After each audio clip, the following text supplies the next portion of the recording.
So, what if I told you the entire goal of your financial life isn't to die rich, but to die with zero? Today, we're diving into Bill Perkins's super provocative financial philosophy. And let me tell you, it's going to challenge pretty much everything you've ever been taught about saving for the future. Right out of the gate, Perkins makes this crystal clear. This isn't about watching the numbers in your bank account get bigger. It's about making your life bigger. See, the goal isn't just to earn money. It's about how effectively you can turn that money into amazing experiences. The real question is, how in the world do we actually do that? Well, the journey starts with a pretty tough pill to swallow. Most of us are making a huge miscalculation about the value of our own lives.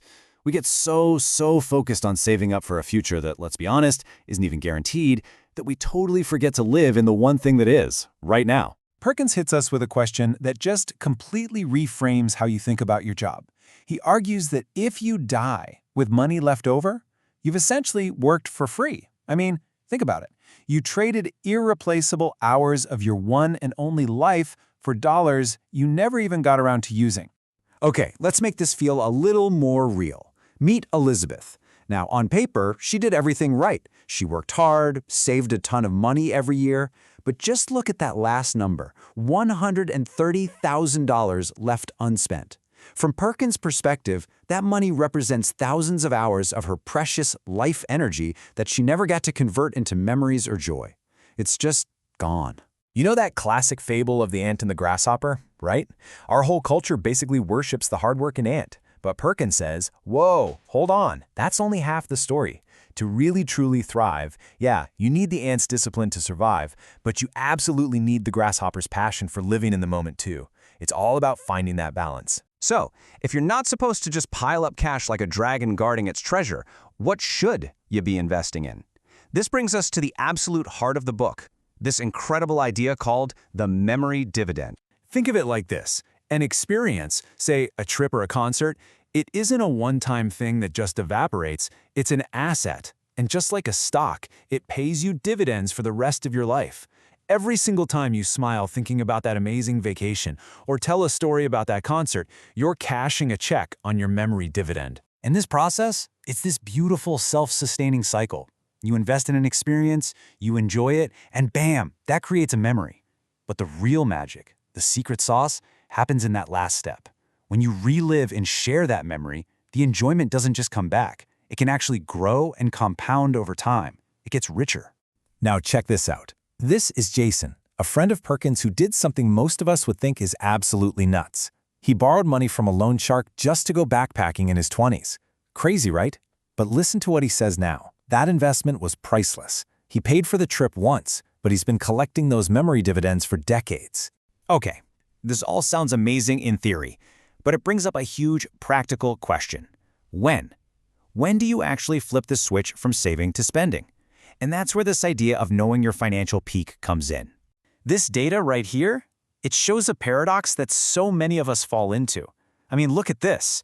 Our net worth keeps climbing well into our 70s and beyond. We're just programmed to keep saving, keep accumulating, even when we have less and less physical ability to actually enjoy all that money.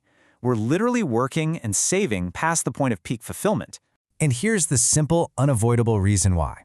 $1 million, it just doesn't buy you the same amount of joy when you're 85 as it does when you're 45. As our health naturally declines, and hey, that's not being pessimistic, it's just reality, our ability to turn money into those incredible, life-affirming experiences goes down right along with it. So this leads to a completely different path through life. The die with zero approach says your net worth should not grow forever. No, it should peak somewhere between age 45 and 60. And that's your signal to flip the switch, to stop accumulating and start decumulating, actively and intentionally spending down your savings to fund your life. Okay, I can practically hear the objection right now. But what about the kids? It's the number one question people have. And Perkins argues that waiting until you die to give money away is actually the worst possible strategy for your family. Just look at this staggering mismatch. The data shows the absolute best time to receive money, when it has the biggest, most life-altering impact, is between 26 and 35. You know, a down payment on a house, starting a business, that's when it's a real game changer. But the average person actually inherits money around age 60, when, frankly, they're probably already doing just fine. This forces us to completely rethink what a legacy even is. It isn't just a pile of money you leave behind in a will. The real legacy is giving your kids support when they can actually use it, and maybe even more importantly, funding shared experiences together that create the memories they will truly cherish forever. So how do we actually pull this off? How do we live this way? Well, the final principle is all about being bold and deliberate with our choices, without being reckless, of course. It really all comes down to this practical toolkit for living intentionally. First, invest in experiences early and often. Maximize that memory dividend. Second, plan your life in time buckets so you don't wake up one day and realize you've missed your chance. Give your money away while you're alive to see the good it does. And finally, take those smart risks, like a career change, when you're young and have plenty of time to recover. Seriously, if you take just one thing away from this entire explainer, please let it be this number: 45 to 60. For most of us, this is the golden window. It's the peak intersection of our health and our wealth. This is your prime time to pivot from aggressive saving to aggressive living. And that leaves us with one last question for you to think about. This isn't about being morbid or negative.